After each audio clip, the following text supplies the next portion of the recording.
a podcast to honor the gods. This better come with a sacrifice. Dave X Media.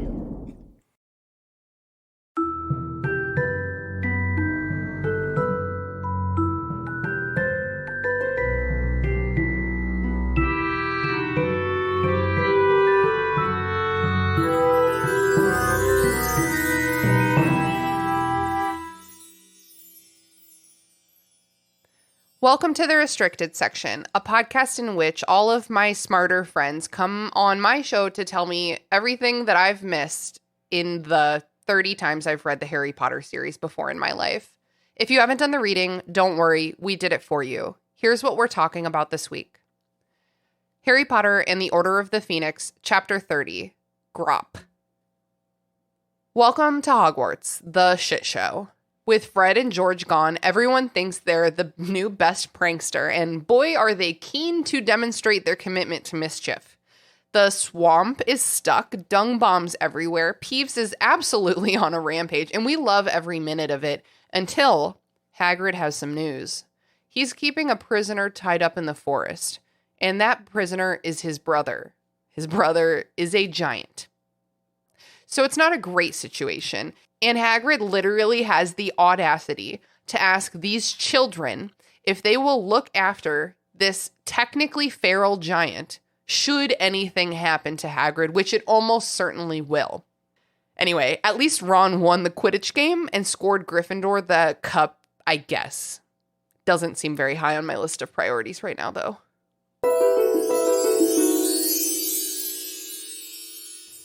Welcome to the Restricted Section. I just ate a skiving snack box, but I still have to record this episode for some fucking reason. I'm your host, Christina. My co-host today is my friend, Haley. Say hello to the listeners, Haley. Hello, listeners. I'm Haley. And our special guest today is our king, Mel. Say hello to the listeners, Mel. Hello. We are so happy to have you here. I am so happy to be here today. Mel is one of me and Haley's real-life friends who wandered into podcast land. Well, we say wandered. We lured him. It'll be fine. It's just chatting with friends. Come on. We don't get new people that often anymore. Come on, Mel, you can do it. Chatting with friends about Harry Potter. I need no luring. I'm fine. Hell yeah. It's honestly, I'm really happy to be here today and hang out with you. Yay! And what are your pronouns? Did I ask you that already? No, they're he, him. Thank you so much. What is your Harry Potter history? Like, when did you read the books? When did you watch the movies? What's up? I first remember the books, the first book being read to me in 5th grade and just falling in love with it then. And I love my 5th grade teacher too, so move on to the next year in 6th grade, and I actually had to do a project, and I did one and like dressed up as Harry Potter, and we had to dress up as a character. I didn't just do that willingly; it was a requirement. Either way, I love it. But yeah, I remember my mom coming into my room and being like, "Mel, you have to come downstairs. It's the 4th of July." I'm like, "Serious? Just died. I'm not going downstairs."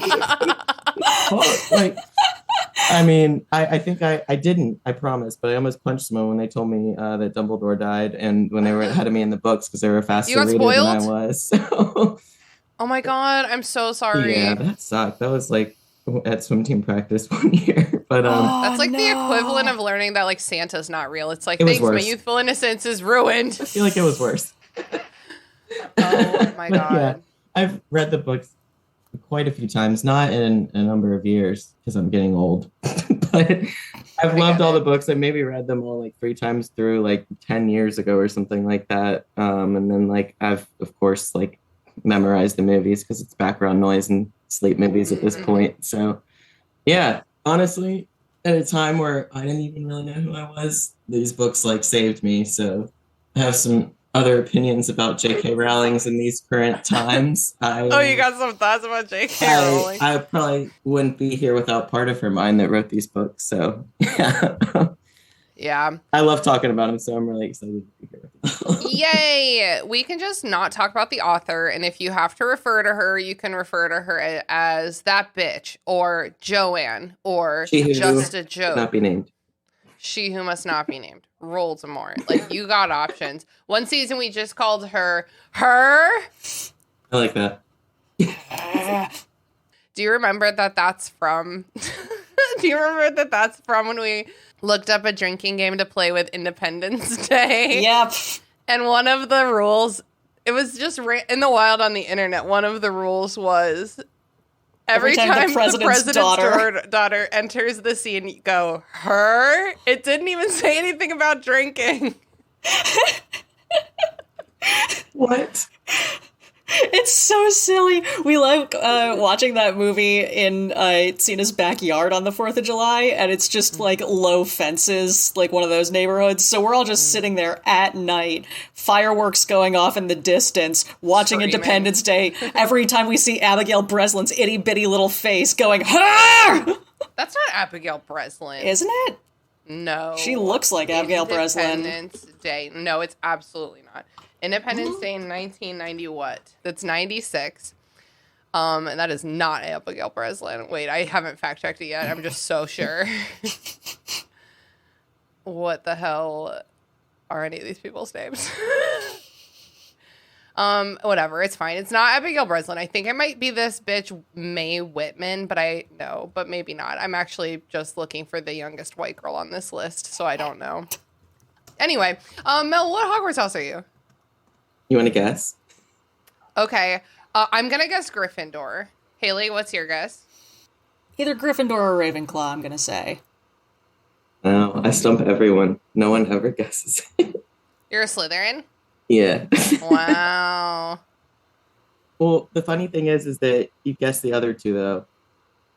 I think I've gotten Hufflepuff maybe like 1 or 2 times, because of course I'm like always like, well, I have, I don't have multi-personalities, but there's a lot of parts of me. You have many facets. Yes. And everyone likes food and friendship. And animals, right? So like, of course you're going to get Hufflepuff sometimes. So I have gotten Hufflepuff 1 or 2 times, I think 2 times. And then I've gotten Ravenclaw maybe like 3. And then it's basically 50-50 from there with Slytherin and Gryffindor. But Okay. I've gotten Slytherin more times than any, so... Slytherin energy is dangerous. You have so much power inside of you. It's like so brave, so conniving, so resourceful.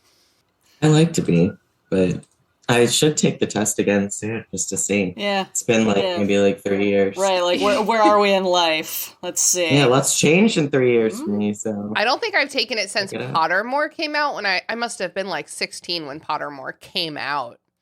And I haven't taken it since then. And I also think that I might not have been a Hufflepuff back then.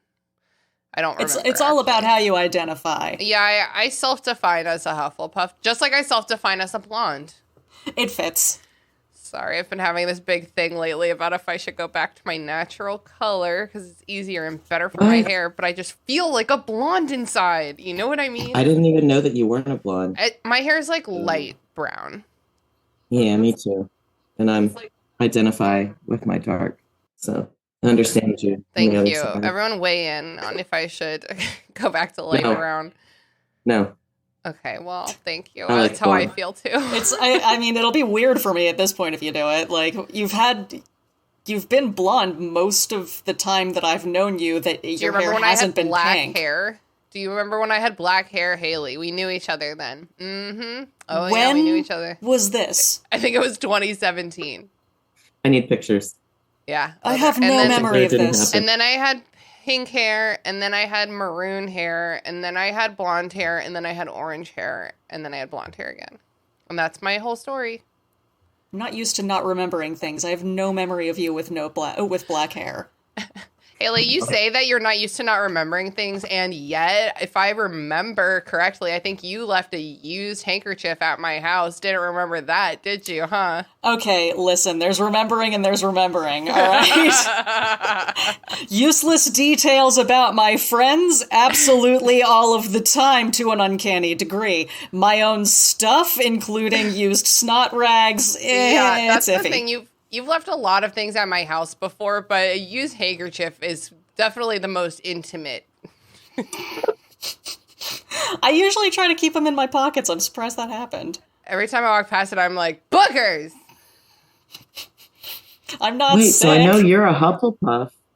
Tina, I know you're a Hufflepuff. I am. Haley, what Just are look at you? me. Oh, Ravenclaw.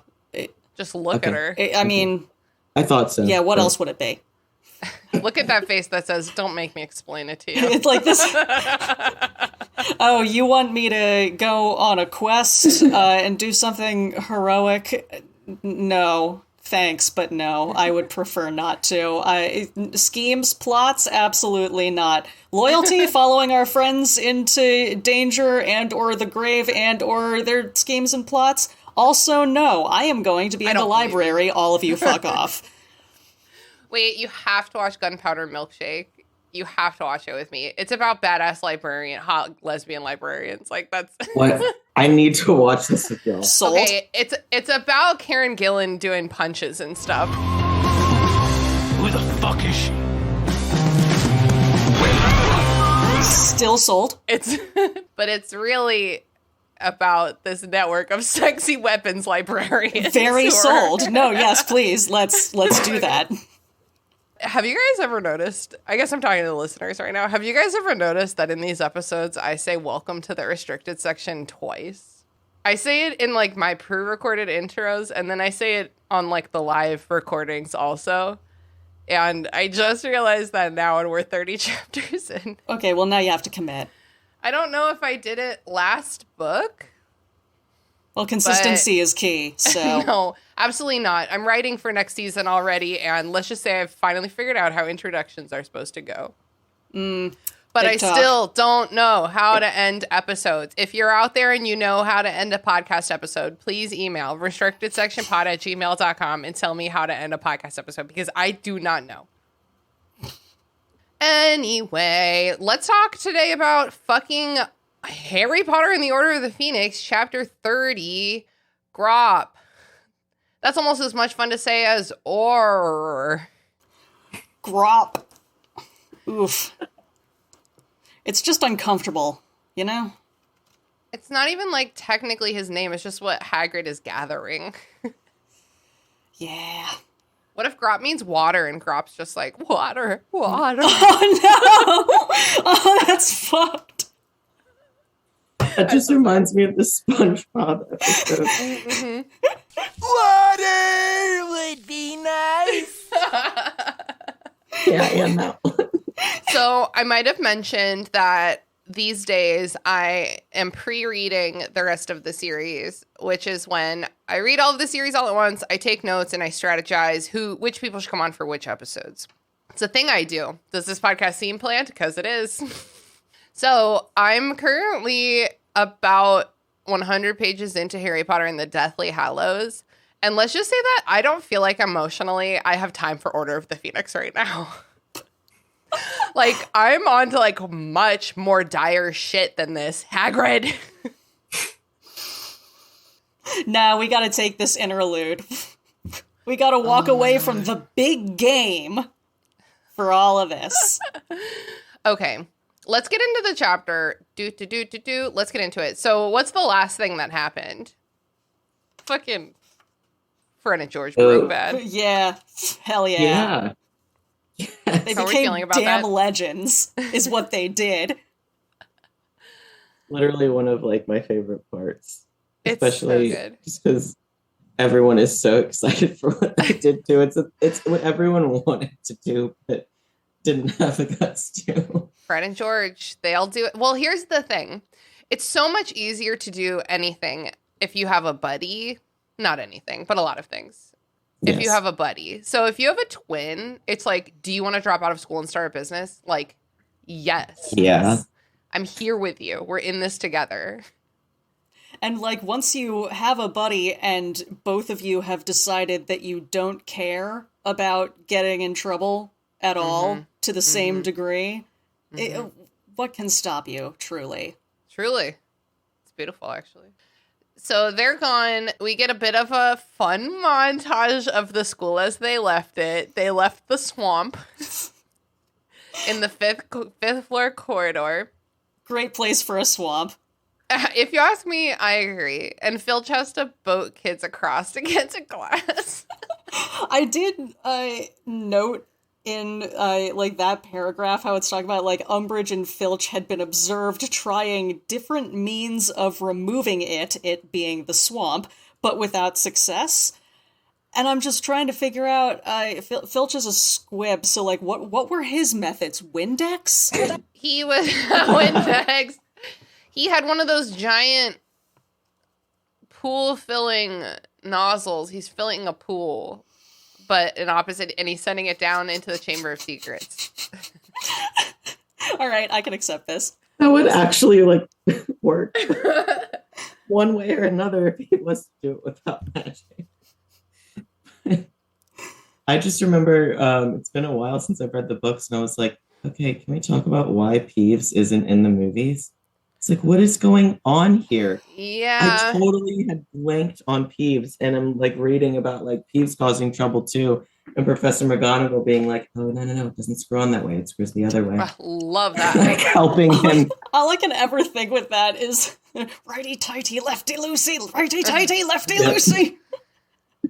Actually, I think we talked about this maybe last week or the week before, but Peeves, they did cast and film Peeves in Sorcerer's Stone, but it wasn't working well. And so, I mean, that's what I've heard, is that, like, it was not as good on screen as it is in the book. To have, like, a grown British man, like, farting about a school. Like, it's not... I don't think they liked it, and so they wrote him out.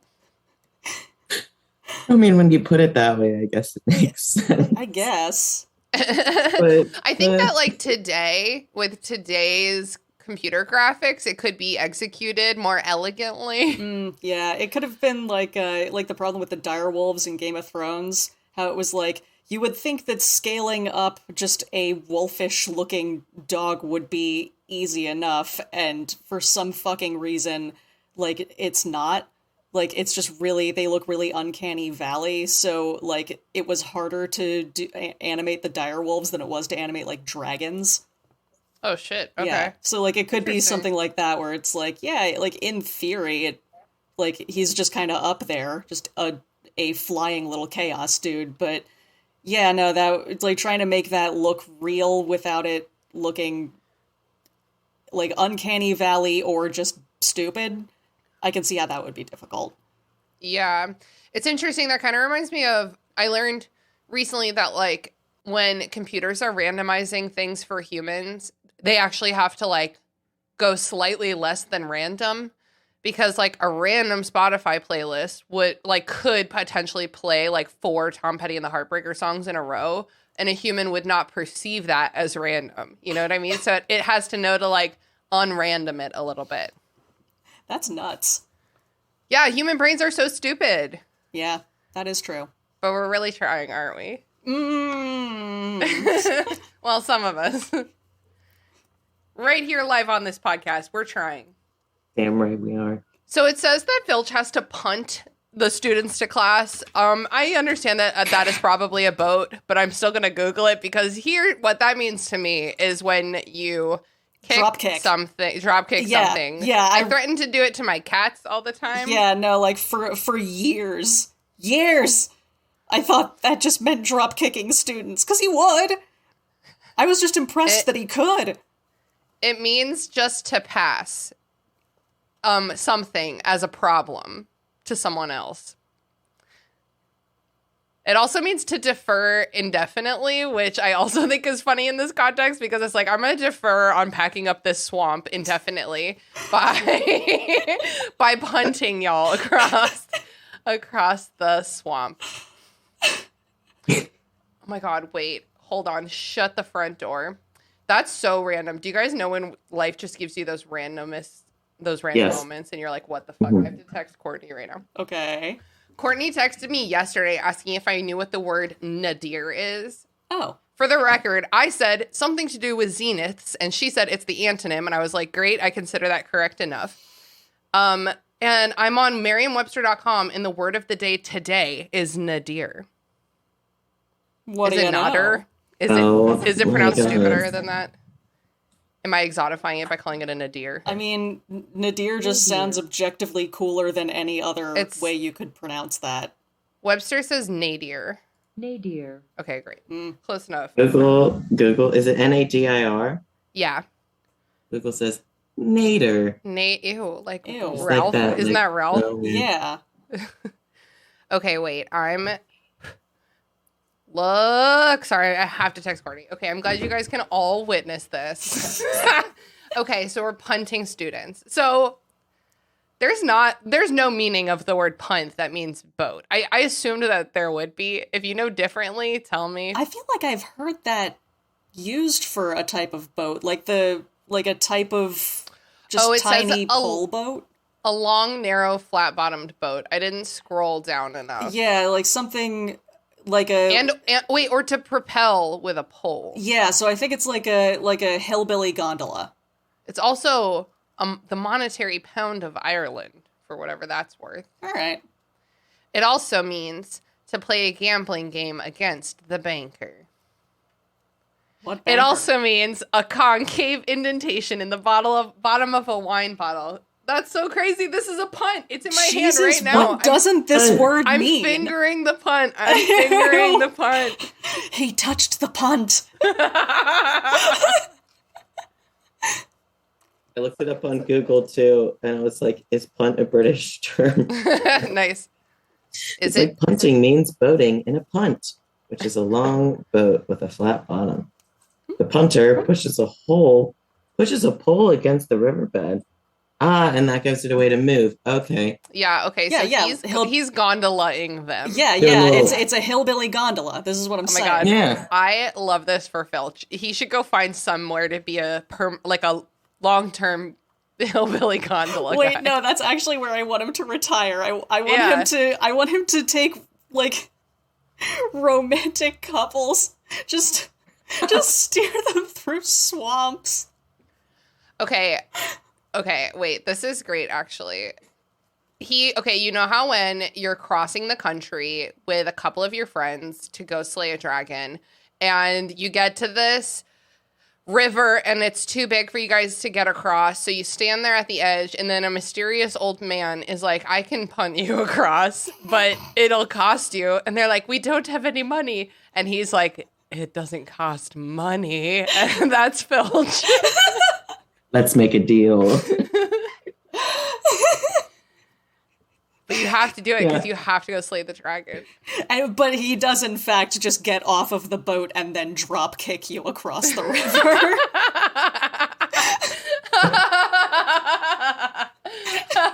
Like Red Foreman. Hey, Lego my ego. Hey, Lego my foot in your ass. Mrs. Norris is just like back watching everyone. We're all just running around like shenanigans music. Umbridge needs a new door as there are 2 broomstick-shaped holes in it for some reason. And people are starting to emulate Fred and George. Oh, yeah. You think you can get in trouble after that? No. Somebody puts a niffler in her office, dung bombs, stink pellets. Students are doing bubblehead charms on themselves before going into the hallways. That's so funny. I'm just picturing like spaceman suits, you know? Yep. Yeah. Mm-hmm. Well, we do get to see the bubblehead charm in the Goblet of Fire movie, and it's exactly what it sounds like. But I do prefer like the full, what do you call it? Like a hazmat suit before going out into dung bomb territory. That would be ideal.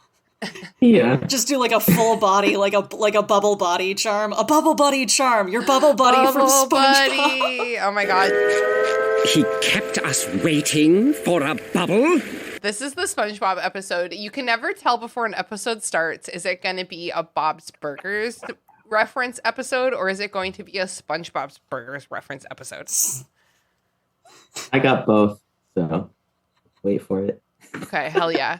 I think we all got both. Oh, we're ready. Oh, we're fucking ready. I'm just going to slowly transform this into a Bob's in Their Burgers podcast and hope no one notices. And by the final episode of Deathly Hallows, it's just going to be a string of references.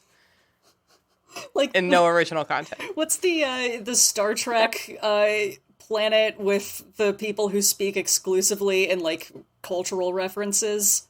Oh, I don't know that one. I've never watched Star Trek. It's like neither have I just know like a couple of things, like a couple of references, but it's just like no one can follow anything these people are saying because all they talk about is like they talk exclusively in references to their own pop culture.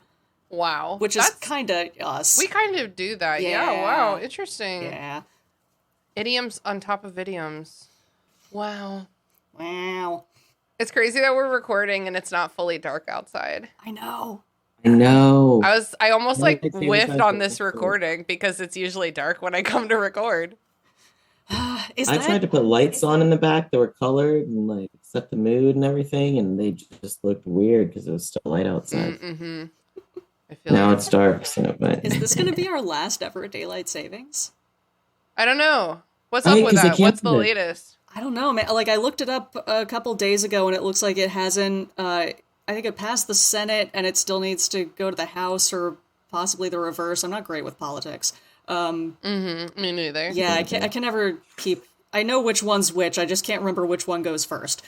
But no, it's been like it's been proposed and like semi-approved, and it needs to be the rest of the way approved. Okay. Gotcha. Okay. So we'll see if that ever finishes getting approved. Right. I feel like things don't get approved, you know what I mean? Yeah. Or if they do, they're evil. But daylight savings sucks. Well, that's why they want to keep it. You got to keep us down somehow. I guess. Start with daylight savings. Expand from there. Save your daylight, Dave!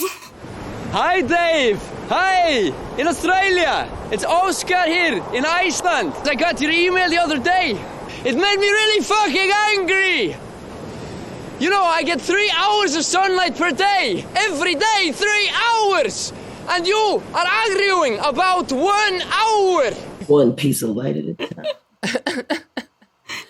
Okay, the Inquisitorial Squad is trying to be all over the place. They're on the case, but weird shit keeps happening to those kids. Weird. It's almost like snitches get stitches. Yeah.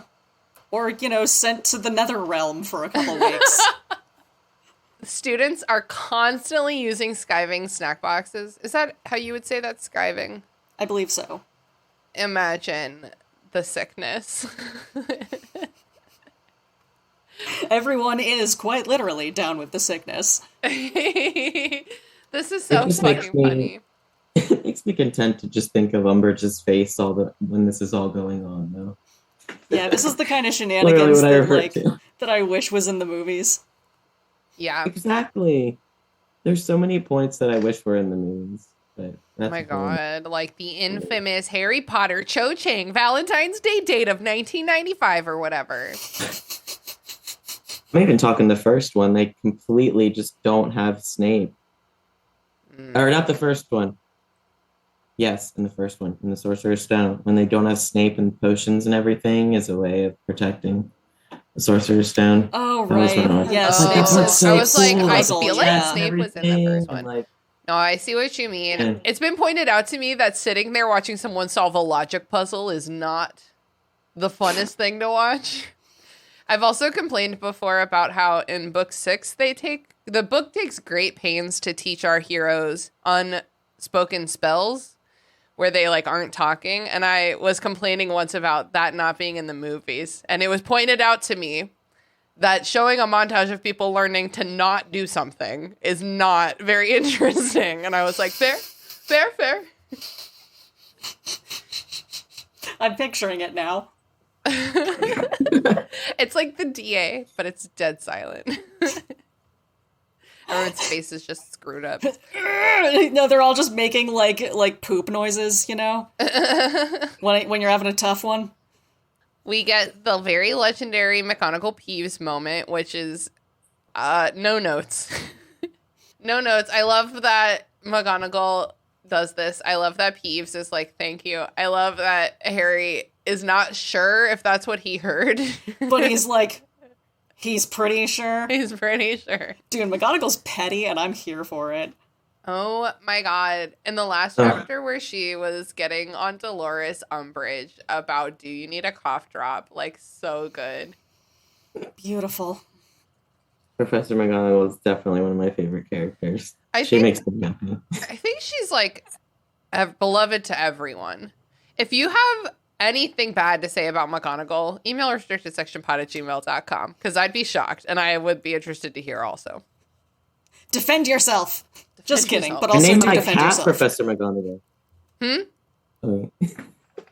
I named my cat Professor McGonagall. You That's did not name fantastic. your cat Minerva. You named your cat Professor McGonagall. Yeah. Only Minerva when she's being really bad. Well, it's just polite to call her Professor. Yeah. Over the years, people have been like, let's just call her, try and shortening Professor. I'm like, no, you have to say the whole thing. Did she just meow?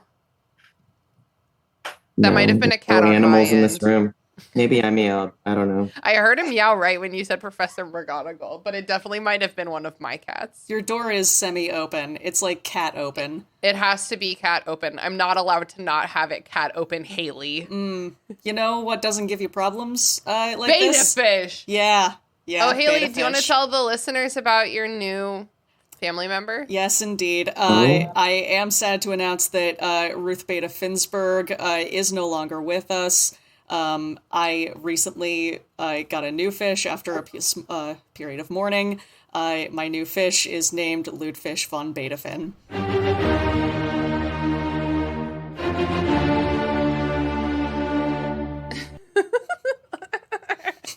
Oh my god. Did Beethoven? Dude.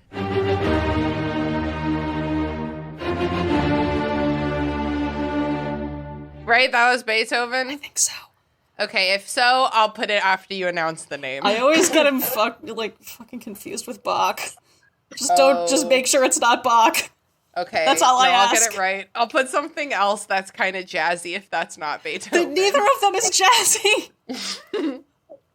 I'll figure it out. Jazzy! Okay, so we land on one random day of school.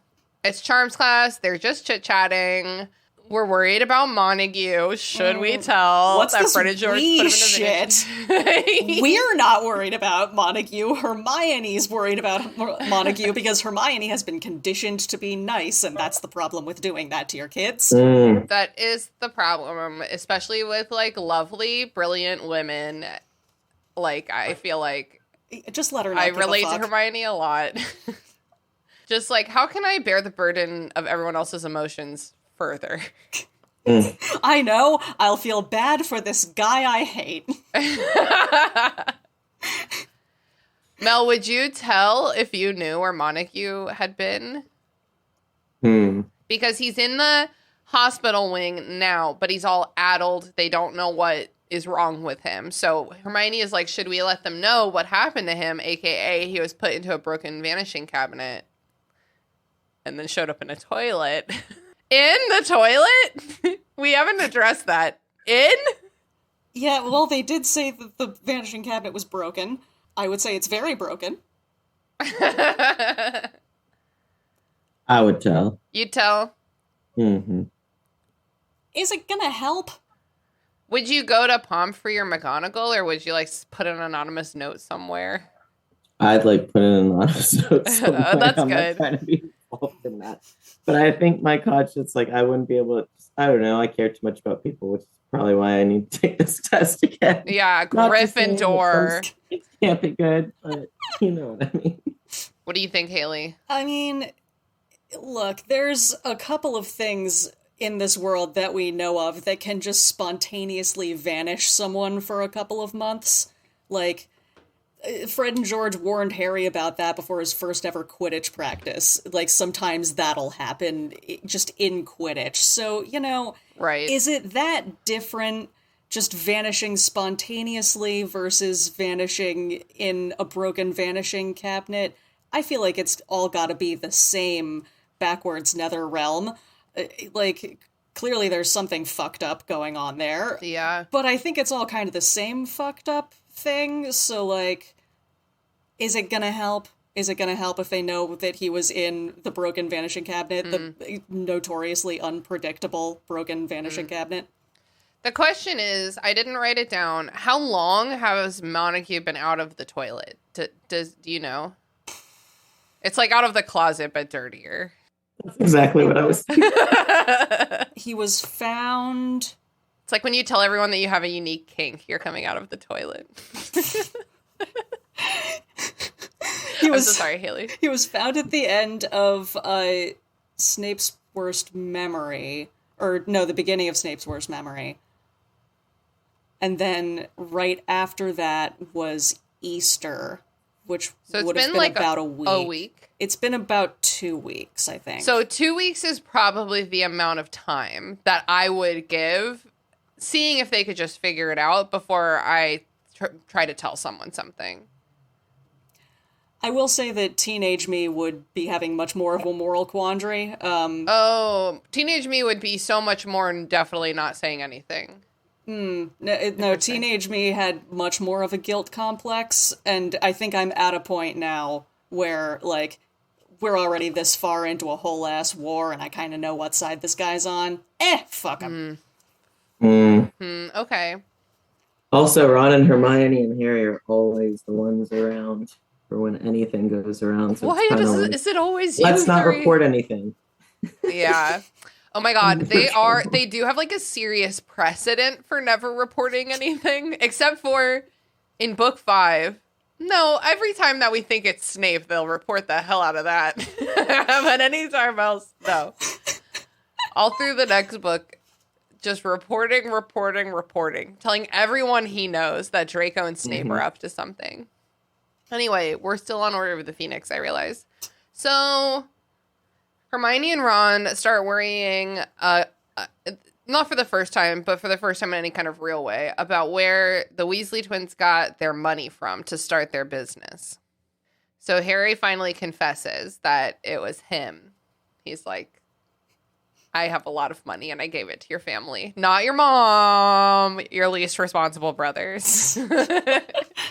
I do love that Ron is sitting there like, I'm just dreading the next letter from home because it is this is going to be my fault somehow. You watch. It will.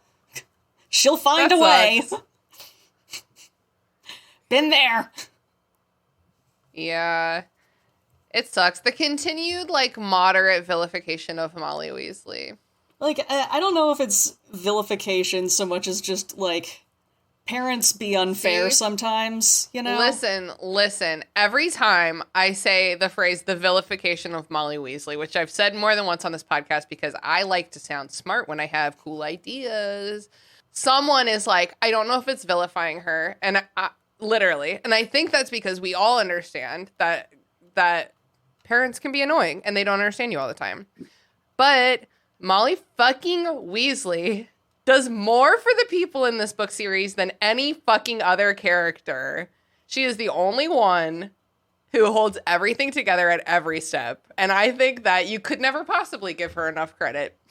Counterpoint, the narrators are teenagers. I'll allow it. But in that case, it frustrates me how much Harry doesn't respect Molly Weasley. Because it persists. I'm reading the last book right now, and it persists. That's fair. Mm-hmm. I have to say, one of my favorite parts, though, is in that last movie. When Molly just goes after Bellatrix. And it's like, in the movies, at least, that one scene, I'm just like, not my daughter, you bitch. That's from the books. No, that's from the book. I haven't read that book in a long time. No, it's so sad the whole time. In the book, yeah. The whole thing is sad and upsetting. Like none of it is like, oh, fun.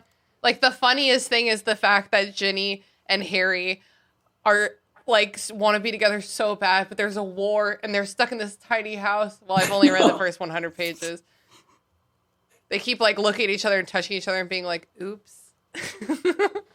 That's the fun part, huh? Yes, because it's not a very fun book. It's very depressing. Anyway, it's fine. I'm fine.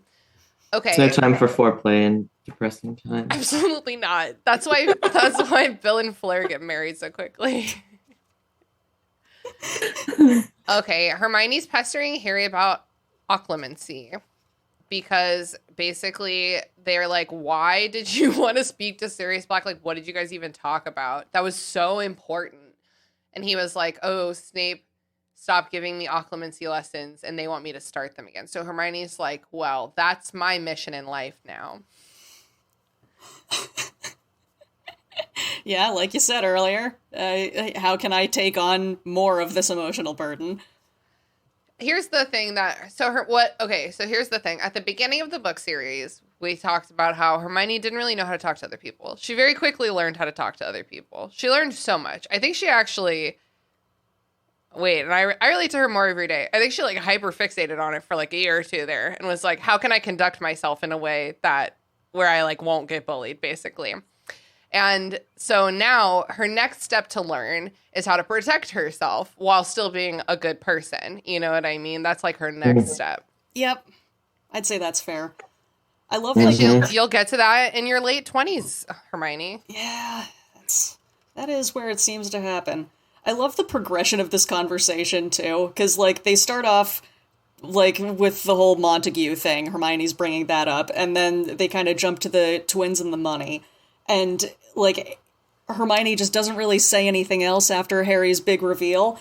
But he's like, all right, I can tell that she still wants to fucking say something. And he's waiting for it for, like, the next couple of classes. And then finally she takes a breath to talk. And he's like, I already gave them the money. It's not worth it. And she's like, I wasn't going to say anything about Fred and George. And I really think that she wasn't. I think that when she brought up Montague, she was working that, like trying to work that up toward bringing up occlumency. How so? Like, Montague is in Slytherin. Maybe if we told Professor Snape that we know where he is, you would be able to convince Snape to let you back into the occlumency thing. Oh, wow. That's my theory. Okay, I'll allow it. Hey, I'll allow any theory. I don't give a shit. Like, this is just, I think, a good progression of a conversation over the course of a day. This is well done. Yeah, you're right. Okay, we're allowed to give credit to the writing once per episode. And as we all know, Daniel Radcliffe was the author of. So that's, I think, what I want our next season's version of calling Joanne a rude, disrespectful name. Next season, I think we should just say Daniel Radcliffe when we're complimenting the writing. Daniel Radcliffe has such a way with words. He really does. I love that. I also like the misgendering of the writer as well. Oh, constantly. Mm-hmm, mm-hmm. I do like to bring up just like when craft is good. Like any literary analysis, I like to bring up when the craft is okay. Like, and dude, not so much the content. There are so many moments in this. Sorry to yell while you were talking. There are so many moments in this book that are constructed horribly. Yes, there are. I know that I keep saying this, but in an 870-page long book, I'm allowed to continue being shocked by how obvious the absence of an editor is in this. Like, consistently, line by line, page by page, chapter by chapter. Step by step, day by day by day. And as a whole book. Like, oh my god. There was, like, one thing that I think I noted in this chapter, like, that Hermione's looking up at Hagrid with a concerned expression on her face, quote unquote. I've been noticing that so much in this book with the expression on his or her face. Like, as opposed to the expression on her elbow, we don't need on her face. We don't need this clarified. As an editor, I would comment and be like, expressions are commonly found on one's face or something really cunty like that. Because it's like, I need you to learn right now that we're not going to say 5 words where one will do. No. I think we need all 5. Anyway, okay, where are we? I accidentally did that thing where my cursor was at the top of my notes and I clicked it by accident, and now I have no idea where we were. Oh, they're talking, they're arguing about occlumency. Yeah, it's fine. We can just go to the Quidditch match. Okay, so listen. Wait. Yes. I had one other thought. Okay, go, Haley, go. Ron has snitched to Hermione that he heard Harry muttering in his sleep the other night, and said, "You were only muttering a bit," he mumbled apologetically, something about just a bit farther. Buddy, you live in a dorm full of teenage boys. Right. That could have meant anything. Yeah. So many things. All of them gross. Why are you snitching Hermione? Come on. She doesn't need Why to did that know. just remind me of the Nervous game when you said it like that, Haley? What? Oh my god, the Nervous game. Are you nervous? Are you nervous? I was good at that game because I have all of the audacity. You just you start at your friend's knee and you grab. This is back when you used to touch people without asking permission. You would grab them at the knee and say, "Are you nervous?" And if they said no, you would move farther up the knee until you're full on the crotch. Is that what you're talking about, Mel? Yes. Oh, my school I always. don't know why I remember that. My school always called that gay chicken.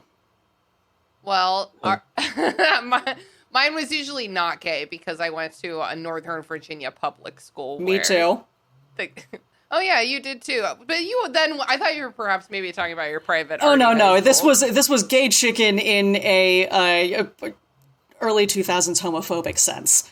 I see. Yeah, I see. Because I went to the garbage Nova public school.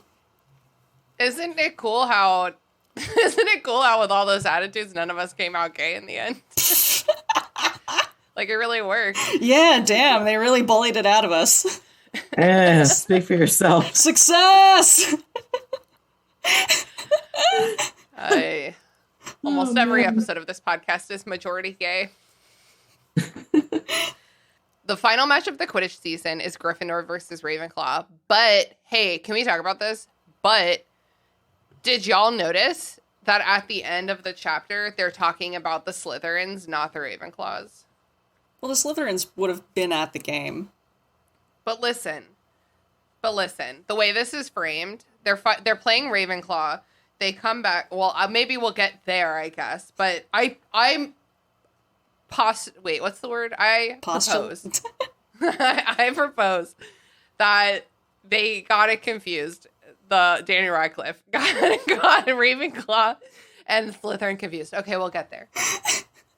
Okay, Ron is feeling good about Quidditch because he feels it's impossible for him to get any worse. That's the spirit. That's kind of how I feel going to Zumba. I'm like, cool. So that was the first one. They can only get better from here, right? I mean, when you have that outlook, though, it can only get better from here, and then he nails it. Yeah, well, we've talked at length before about how Ron's confidence is the thing. That's the thing. So if he's I've transcended confidence, my self-esteem is so low that I don't need confidence, because what good will that do me? Middle child problems. Harry and Hermione go to watch the game. As a reminder, Harry's not permitted to be playing right now. And then Hagrid creeps up behind them, and he's openly bleeding, and he's trying to be small and discreet. Oh, bud. Still 4 feet higher than everyone else. There's not a discreet bone in Hagrid's body. No, I'm sorry that I'm going to mention Deathly Hallows a couple times because I'm reading it right now, but at the beginning, Hagrid's in the burrow for the first time that we see, and he keeps getting stuck in all the doors. Oh. He's such a good, fun character. He just should never have been put in charge of children. Come on. Yeah. And yet. And yet. They're like, well, I suppose you're actively bleeding, so we'll come with you, as you look like you're in trouble. There is a moment right before that, though, where Harry's basically giving Hagrid the, can't it wait? Can't you see the game's on? Hagrid has a crossbow, and, like, do I think he should be responsible for students? No. Do I think that it's cool when Hagrid grabs his crossbow and walks directly into the woods with no fear? Yes, that's cool. I like that energy, okay? Mm-hmm. It's giving Middle-earth, you know what I mean? Yeah, it is. It's giving Tom Bombadil. Oh, that... I want them to have tea. I want to see right? that. The biggest mugs. Okay, so the centaurs are not cool with Hagrid anymore because of Fire Wrens. Fire Wrens was like, I don't like the way you guys treat me. I feel bullied every day. I'm going to work at the castle. They made a room for me out of grass. And the centaurs were like, absolutely not. This is our greatest defense. And they were trying to beat him to death with their hooves. And Hagrid was like, I don't like this. And I get it. Cultural differences, you know. But they're like, and we'll murder you too now, basically. Just a little more murderier than a society I would like to be a part of. Yeah, poor Firenze, man. He's baby. Yeah. Look at him. Well, he's like the guy. He's trying to bring, everybody, just like anyone else, trying to survive and come together to beat Voldemort. He's just trying to make everything work. Aww. But just being all stubborn. Was Firenze, he was in the first movie, but not the fourth movie. Is that correct? I mean, the fifth movie. Yeah. The centaurs did show up, but... Yeah, in the end, which we'll fucking get to. Yeah. So, they're walking deep into the forest. And then eventually Hagrid's like, maybe I should tell you what we're doing here. And they're like, yeah. We've been asking you the whole way, what are we doing here? Now you want to stop. Harry Potter is like, I've played in a Quidditch game that was 15 minutes long. We've been out here for an hour and a half. Like, what? They're just walking and walking. How far do you think they're walking straight up? How many minutes or miles do you think they've walked? Because it's not clear at all. I want to say, like, this sounds like at least 20 minutes, which doesn't feel like enough. It doesn't, like, 20 minutes into the woods doesn't feel like enough of a safe distance. Like 40. I'm thinking like 40 minutes into the woods. Right. What do you think, Mel?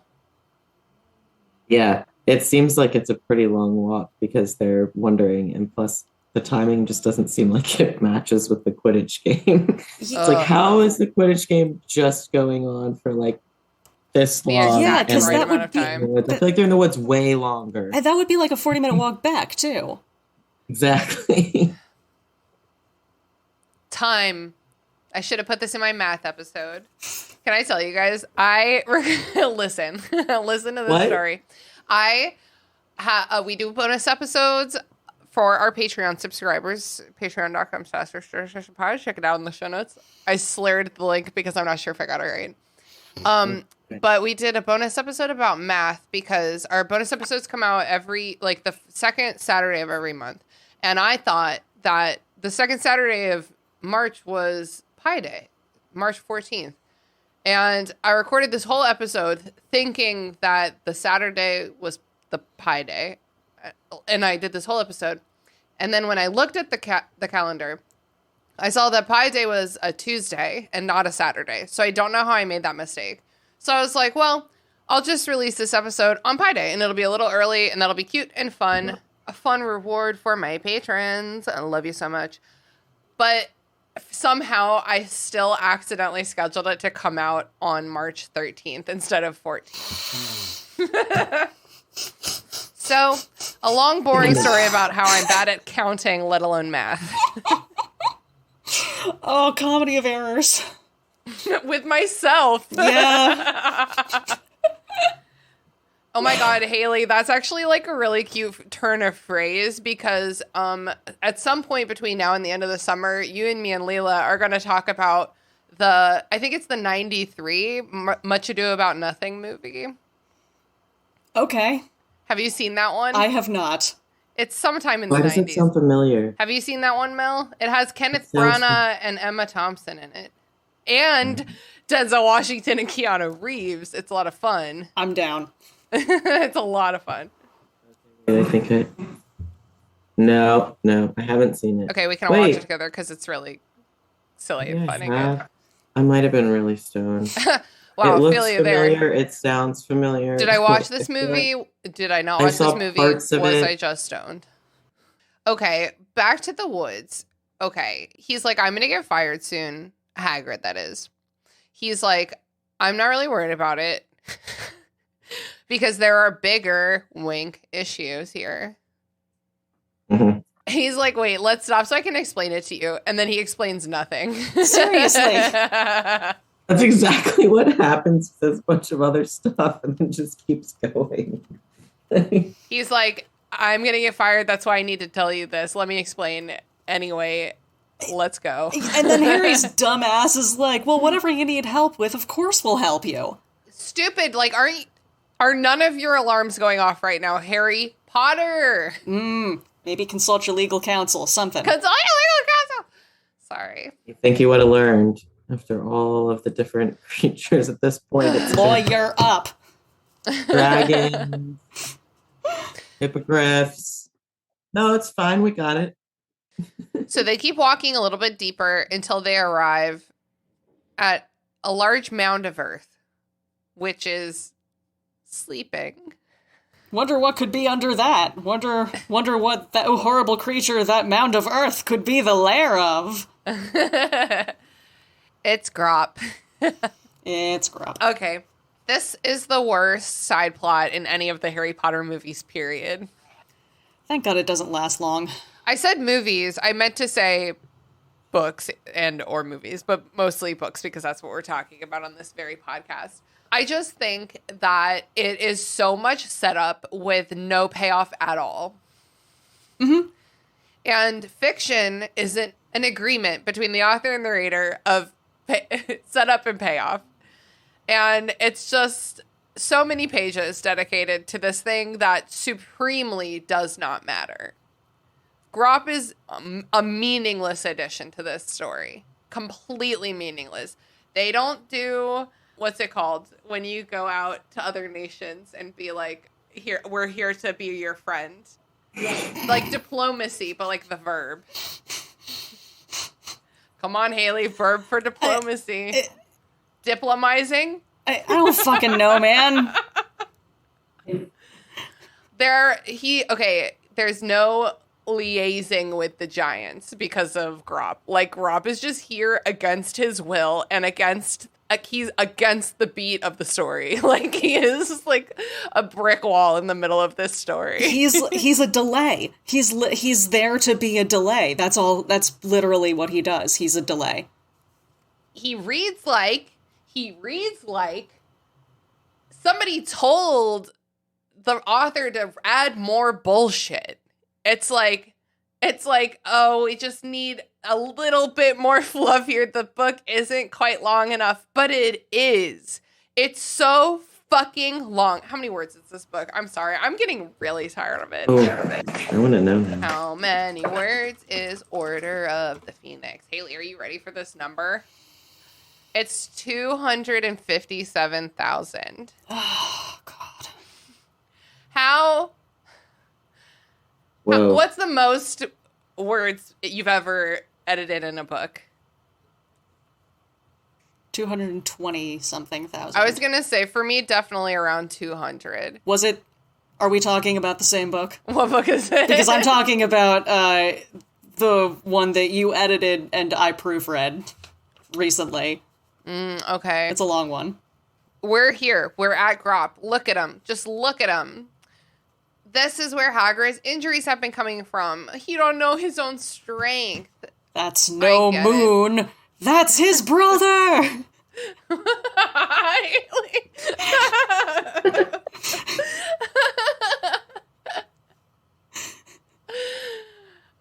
Okay. This is Grawp. He's a giant. He's apparently small compared to the other giants, and so they were bullying him. So Hagrid confesses to forcibly removing him from his people and bringing him to be an isolated pet in the Forbidden Forest. Did I get that wrong? Sounds about right, yeah. Yeah, that about covers it. Yep. Sounds like a much better option. Like, oh my god. Like, that is just simply not how consent works, for starters. Like, it just, you are endangering everyone in this situation. Yeah, like the whole school. Like if this goes wrong, yeah, the whole school. Yeah, like you're endangering Grawp, you're endangering everyone that was between, like, where you started and Scotland. Right. So, and like, the whole forest, Europe. too. I'm kind of with the centaurs in being pissed on this. Like, this sucks. This is a scary thing that lives in our forest now that, like, is not... This giant is an invasive species. Yeah, no, I think that's not nice so because... big. I think that's not nice because they're extinct from a lot of places. So, Hermione is upset. Can you blame her? And it actually falls to Harry for, like, a whole page to ask the questions. I noticed that too. He does okay. Because Hermione gets emotional and she shuts down, which is one of the few things I truly love about her, is that she has a single flaw whatsoever. I wish her main flaw wasn't her emotions, but I'll live with it. I'll live with it because I get it. But she, like, shuts down, and that's when Harry steps up for her. He does it, like, almost every book. And so I noticed the same thing. Give him a little agency over his own story. Yeah. For a little, one whole page. Character development. A little speaking up for himself. A little bit a little bit of being an active proponent is a knife. I ran out of words, kind of. How's that novel going of yours? No, but I feel like Hermione and Harry always, like, have just had that kind of in an intimate way, but totally, like, platonic. Of just, like, the way they communicate. Yeah. Yeah. Like you, I agree. I wasn't, well, I know you said you were reading The Deathly Hallows, but Yeah. I watched Order of the Phoenix. Well, I read the chapter before this, of course, and then I watched the movies from the Order of Phoenix on the other day. And even in that scene when they're, like, you know, dancing or whatever, it's just like they've always just had this way. I feel like that's so, like, I don't know, I feel like people discredit that so much, like, whether you're, you know, whatever kind of relationship you're in, it's just like I really like that is kind of brought to life in the movies as well as the book, is having that moment of, like, it doesn't have to be romantic to just, like, have a moment with someone and, like, step away from things. I don't know. Yeah, I love that. They're like, they're such a team, and they're a good team. Yeah. Yeah. They're like the two anxious kids that, like, when one of them is having an anxious breakdown, the other is able to, like, overcome their own anxiety and step up. Like, yeah. Okay, They balance each other out. Hermione's sitting on a tree root, so I guess it's my turn. All right, let's do this. So did Madame Maxime want to bring him back too? Good question. Good question. Try to get other adults on your side, knowing what her answer probably was. Yeah. And Hagrid is like, it wasn't her favorite thing. She did leave me because of it. Yeah, he's like, she didn't really like it. No, she did her own thing, but I don't think they ever, correct me if I'm wrong, I don't think they ever mention Hagrid and Maxime's relationship again. But I hope that they live happily ever after. I really do.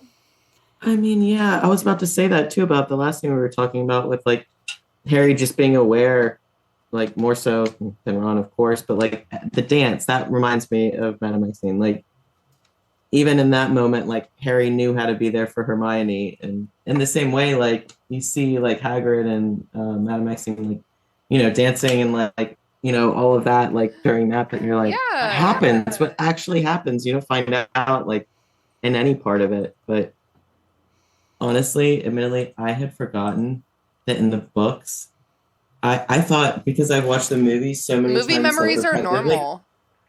Ron is not there, but he is there in the movies.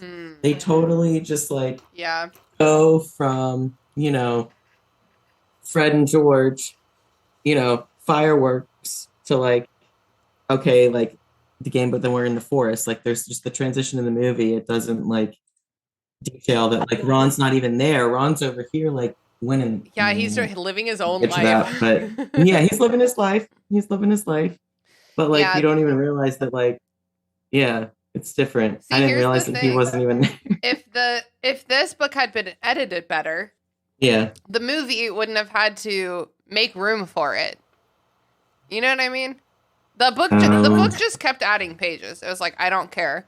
But Right. the movie's like, That's a this really good can't be point. longer than like 2 hours and 15 minutes. This is for children, technically, still. So No, I can't imagine being the director of this movie with all such I know. words. So I feel like a lot of transitions and like the fluidness of the story that I feel like I get in the books, like I feel like a lot of that is not clear in the movies. I don't really understand how people can appreciate the Harry Potter movies in general without having read the books. Like I feel like there's so many plot holes and questions raised by the movies that don't get answered. No, I agree with. Okay, so Hagrid has Grawp tied up. So he's literally like a captive prisoner, right? Are you reading me on this? Yeah. One of Harry's questions on that one page there was, so what are the ropes for then? Good job, Harry. Look at you noticing. That's like today. Sean never knows where anything is ever for 1 second, and I couldn't find my nail clippers today. And I texted him and I was like, weird question. They're just completely gone, so I'm desperate. Have you seen my nail clippers? And he was like, they were somewhere weird, like your office. And I looked in my office and they were here because I was giving myself a little mani in the office and forgot about it. And I was like, this is incredible. Look at the things your brain can do. You knew where my nail clippers that you don't even use, you knew where they were. I just, the brain can do anything under duress. Truly miraculous. So Hagrid is like, will you run a Duolingo app with Grawp after I get fired? Duolingo. How about no? Oh my God. How could you possibly ask this of your dearest best friend who is an adult like you? How could you possibly ask this favor of anyone? Take my brother, who is a prisoner and totally foreign to this land in so many ways, take him from me. Child, when I get fired because I no longer value my job. Like, what is happening? Yeah, it's insane. It's an insane thing to do. It's an insane thing to ask on any level for so many reasons. No, Harry already said yes. He reflects multiple times throughout the chapter like, oh God, I agreed without knowing. I agreed. You can take, okay, so what's it called? Ongoing consent? Is that what it's called? I believe so. You have to continue to get consent. Consent can be revoked at any time. And that does not just apply to sexual encounters. That applies to everything out in the world. You're like, I don't think this is good for me anymore. I actually misunderstood you in the beginning. Like, this seems like way too much for me. And I could never dream of coming to help you in this situation as I am so deeply out of my league here. You can just say those things. So as much as we were congratulating Harry for speaking up a couple minutes ago, he does not just say no. No means no, Harry Potter. If it sucks, hit the bit. If it sucks, hit the bricks. You can just leave. Oh, I hate making anything about gender whatsoever, but I have to say in that moment that is a typical male response. Yeah, we got it. It's fine. It's fine. We'll do whatever. Yeah, sure. Fuck it. Whatever. Sure. What? Whatever. Small. Forever. Hagrid wakes Grawp up to introduce them. How nice. How nice of him. Well, he's trying to teach him manners too, you know? It's just not fair. He can't understand the language, is what I gather. So I just don't know why manners is a priority if he literally has no idea where he is or what he's doing here. Hermione's afraid, and I recommend that you take your cues from Hermione Granger. If you're going to take cues from anyone in this world, make it Hermione. That's what she's about. Yeah, that just reminds me of the part where she's like, just because you have an emotional capacity of a teaspoon, you can't imagine what someone's thinking of in all these moments. That's like the summary of every chapter of this book. One person can't have that much in their body, they'd explode. I think of that often, and I'm like, I have to go back to, like, you know, when Harry's like, fuck no, Voldemort, you're not going to possess me. I feel sorry for you in those instances. You'll never know love or friendship. You don't know love or friendship, and I feel sorry for you. Mel, are you going to come over to do our Order of the Phoenix movie watch along in May? Yes. Hell yeah. All right, y'all. Mars is bright tonight. No, we're not there yet. Grawp is just ripping up trees and causing destruction because it's obvious that he's not in his usual environment and he's in distress. Yeah, he's understimulated. Yeah, he tries to grab Hermione. Harry yoinks her back. He, like, kind of bitch slaps Hagrid. It's not good. It's so funny, not to mention the movie again, but it's funny that in that scene, normally, like, you know, in the book, it's just Harry and it's just Hermione. Mm-hmm. And it's like, oh, it almost happens where Grawp, you know, picks Hermione up. But in the movies, it's like Ron's there too. And Ron's like, you put her down. Because he actually does, like, grab her. And then they have like little horn. Oh, yeah. Whatever, but... I do remember that. Yeah. It's been a long time since I've seen this movie. It's a totally different situation. Yeah, it is different. And I feel like in the movies, it always feels like they're trying to, like... girl bossify Hermione. No, I was going to say it's like, in the movies, they're always working towards Ron and Hermione hooking up in the end, but the book has time to, kind of like you said earlier, Mel, the book has time to be like, and also Hermione and Harry have a relationship, and he also would take steps to prevent her death if given the opportunity. You know what I mean? Right.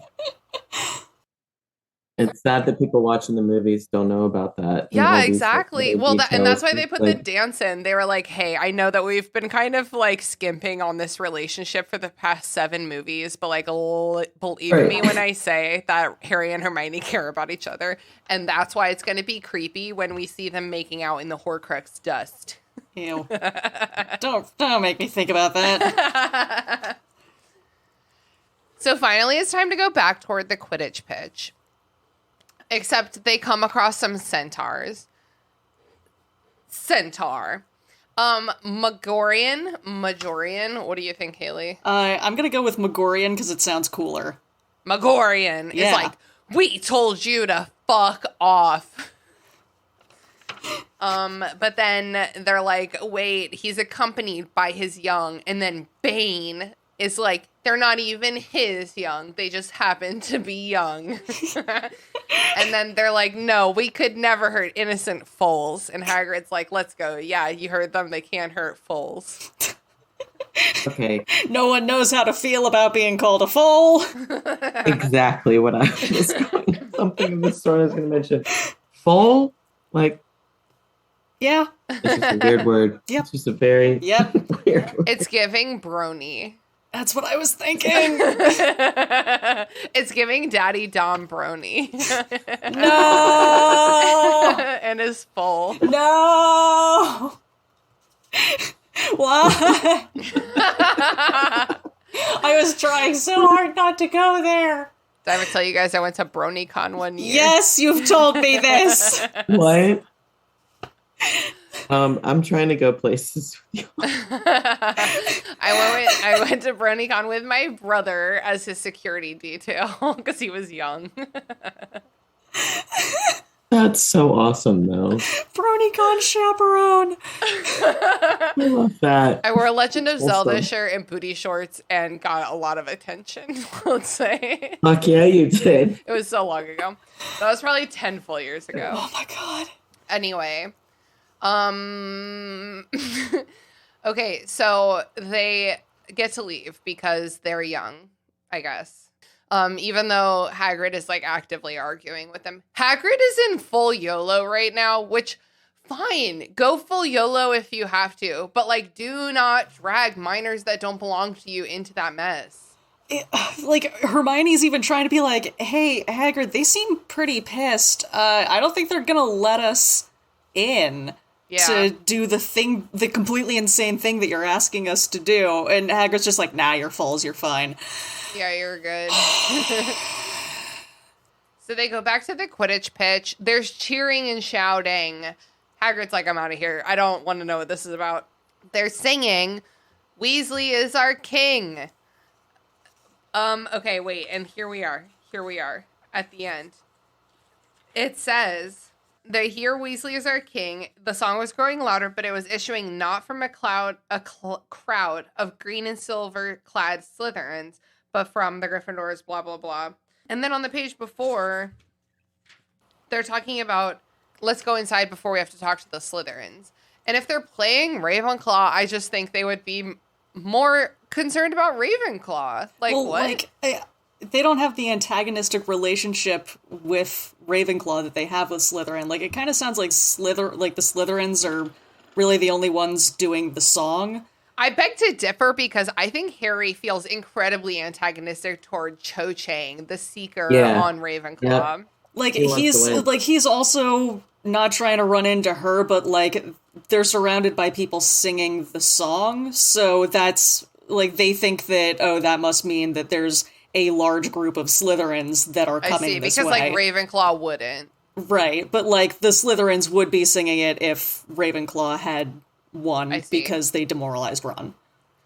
Well, also it literally says that like Hermione and Harry are looking super disheveled with like bits of like bleeding and like twigs in their hair. Like Harry's probably like, I look like shit. Let me like not see each other. That makes perfect sense. Let me get out of here. Okay, but it's not the Slytherins, it's the Gryffindors. Ron won the Quidditch Cup. Whoa, that's so unexpected. They're carrying him inside and they hit his head on the door because he can't have nice things. I love that detail, though. Okay, so that's the end of the chapter. Mel, is there anything we missed? Anything you want to repeat? Anything that you want to sum up? Any final thoughts about the chapter? I don't think so. Okay, that's completely fine. And if you have anything, feel free to speak up. Haley, any final thoughts? I did notice in this chapter, like toward the end, that it mentions Hagrid wearing a moleskin waistcoat. He's usually wearing a moleskin overcoat. I'm wondering if this is a error in the text or if he has a matching set. The fuck is a moleskin waistcoat? Mm-hmm. Have you guys ever used moleskin notebooks? Yes. Well, that's all the information I got. Cool. Is it similar? I have no clue. Like, I've seen a mole. They aren't big. So, like, how many moles? Is this some other kind of mole? In high school, my friend Britt, there was a mole in her driveway and she couldn't get to school, so she went to go shoo the mole away and it bit her and she had to get a rabies shot in her tummy. Oh, no! If they think you have rabies, they shoot you right in the tummy. Yep. Yep. So, don't get rabies. Noted. Yeah. Isn't with the rabies shot, like, it's right into your belly button specifically? Ooh, like, I don't know. No. Belly buttons are weird. Yeah, I'm moving us on from this. Please do. Yeah, sorry. Pups are fun, belly buttons are weird. The end. Okay, great. So, no last words about the chapter? I don't remember what either of you have said since then. I was just bringing up the moleskin thing, but we'll come back to that one day. Moleskin. I have no answer for you on that. Yeah, me neither. Some things I'm just content to not know and find out organically. In the age of the internet, I think that's important. Remember when Hagrid served the kids like stoat sandwiches or something, and we Googled it, and they are like weasels, and we were like, oh no. Yep. What is that one animal that like I feel like Hagrid's always dealing with? That it starts with an S, and I can't remember what it is. Slugs. Like the blast-ended scroots. Yes. Oh, Yes, That's I want to know what before. one of those looks like. I know they definitely did not put money into that in the movie, and that would have been a really There's some good, Stranger Things easy shit. way. Like- Yeah. Yeah, I no, mean, it doesn't. Don't the quick, illustrated books have depictions? they're horrifying. Yeah, they're bad. Well, that's why we get our fill with the Fantastic Beasts after that. That was really cool to see all the different magical creatures after that. But I do wish that there were more. Yeah, because Um, I'm pretty sure the no. Scroots were illegally bred, were they not? Yeah, that's implied in the books anyway. But it's important to understanding the roundness of Hagrid's character. Yeah, we live in the South, you know. Who among us hasn't known a guy who knows a guy who has bred illegal reptiles? I'm about to travel to Florida, like literally in a few hours. That's like a hobby there. Yeah. Should me and Nick just stop and see all the reptiles that literally like? Remember, I held like a 100-pound python one time. It was like albino. It's like white and Whoa. yellow. It's beautiful. I couldn't even hold it myself. I had to have a friend hold it with me. All the tiger stuff. I'm like, should we stop it? No, I would never support that. But also, I'm going to try and meet a tiger. No, I really wouldn't do that. They might just be roaming wild Anyway. at this point. Digress. You're going to be the next Tiger King. I remember on Tiger King, there was somebody in South Carolina. Like, I joked with Nick the other day. I was like, are we stopping? Not serious. So are y'all ready to move on to plugs? Yeah. Yeah. Hell yeah. Mel, do you want people to find you on the internet? Because you definitely don't have to. But if you want to share your socials, you could. It's up to you. Yeah, I'm trying to do this. Like, I don't care about my shit. I'm not really that active on social media, but as much as whoever follows me, I want to be able to promote y'all for sure. So it's just Meltown, I think. I think so too. And what is something that you've been watching or reading or playing or listening to lately you think the listeners of our podcast would enjoy? Have y'all ever seen The Magicians? Yes. No, I haven't seen The Magicians, but I've had Haley info dump to me about it more than once. Yeah. Haley, please talk about it. Yes. I don't know anyone who actually... Have you read the books? Especially... God, no. Do you have them? I've Can I got borrow at least the first one, I think. Fucking shit. Yeah. Oh my God. I was watching it before this, and I was literally like, Mel, why aren't you watching the scene in the movie again, or reading the chapter again? And I was just like, these are my friends. Harry Potter's forever. Fuck that. Harry Potter's forever. But Magicians have that kind of same vibe for me, but more in my adult life, I guess. Nice. Even though Harry Potter's universal. Yeah, it's a yeah. Harry Potter college, American college vibe. Yeah. Well, especially rather than a wand, they're doing things with their hands and stuff like that. It just seems more, I don't know. Very conceptually different magic. It's definitely a good show. So anyway. Hell yeah. Thank you for the recommendation. Yeah, of course. Haley, where can people find you on the internet? For the time being, you can find me on Twitter at @TheWrit2Wit. And for my plug, have I plugged Good Night Oppie yet, or have I just raved about it to everyone I know? Yeah, you haven't plugged it, I don't think. Okay, cool. So I'm gonna plug Good Night Oppie.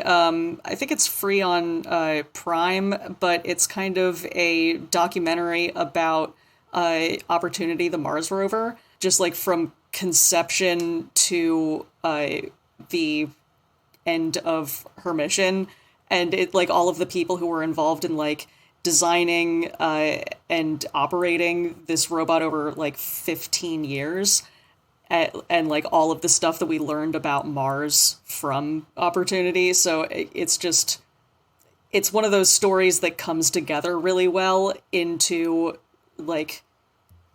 something that you don't even really have to dramatize. So, wonderful. Yep. Thank you so much for the rec, my dear. I've been your host, Christina. You know where to find me. And this week, I'm going to plug Super Scary. Y'all know Josh. He's been on the show twice. And his podcast, Super Scary, is fun to listen to if you're not already listening to it. And this past Monday, I was on to talk about Ghost Rider, starring Owen and Nicolas Cage. I've been on his show before to talk about They/Them as well, which was a very bad movie. So listen to either one of those episodes. Spoilers for Ghost Rider. I like it more than I think I should, but I don't know what happens in it, even though I've watched it twice. There's your little summary. But anyway, go check out Super Scary. It's a very fun pod. Mel, thank you so much for joining us to talk about fucking Grawp. I always invite my friends that I like on for the chapters that I don't, because it's good to talk to you instead of talking about the chapter. Oh my god, I fucking love that. I love both of you. I'm so happy we could do this. Hell yeah. We love you too. Yeah, we do indeed. And it's so awkward to say. Yeah. That R just fucks me up. I feel like it's long for me. Like, Grawp. Longer than R. I can't. I know, like, I edit these episodes. I know I've been making a big deal out of the word R lately, but it's like really annoying and frustrating. They're pirates. If you're British and you can make it happen, can you send me a recording and I'll play it on the podcast? Because, like, I don't understand the word R. R. R. R. Anyway, that's the end of the episode. Cool. And that's how I end my episodes. That's it, potheads. Thanks for listening to the Restricted Section. This podcast is produced and hosted by me, Christina Kahn. Our theme music was produced by Ryan Kahn. Our logo was designed by Michael Hardison. Please connect with us on Twitter @RestrictedPod, on Instagram @RestrictedSectionPod, on Facebook @RestrictedSectionPod, or in our Facebook group, The Restricted Section Detention Crew. Join our Patreon to get access to our Discord server, our bonus episodes, and other cool perks. We're also very happy to be a member of Deus Ex Media, where all you fucking nerds can find all kinds of fandom podcasts to suit your fancy.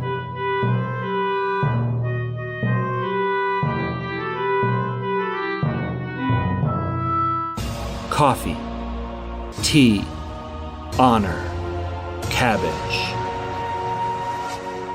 Long ago, the four elements lived in harmony. Then, shit went totally cray when the Avatar attacked. Only the Cabbage Man, merchant of fine cruciferous vegetables, could stand against his trolling. But when the world needed some dank veg, he vanished. 10 years have passed, and my partner and I have started a new podcast. My cabbages! An Avatar podcast. A weekly show about Avatar The Last Airbender. Whether it's Sokka's new line of cologne. Hey, look at you, sitting there on a seal.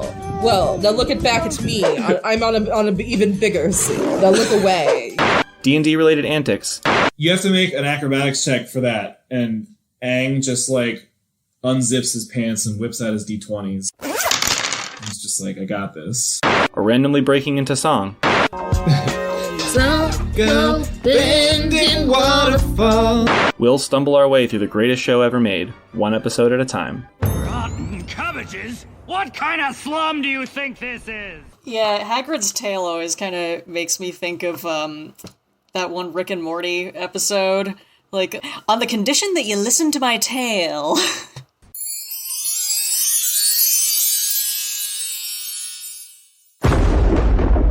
Deus Ex Media.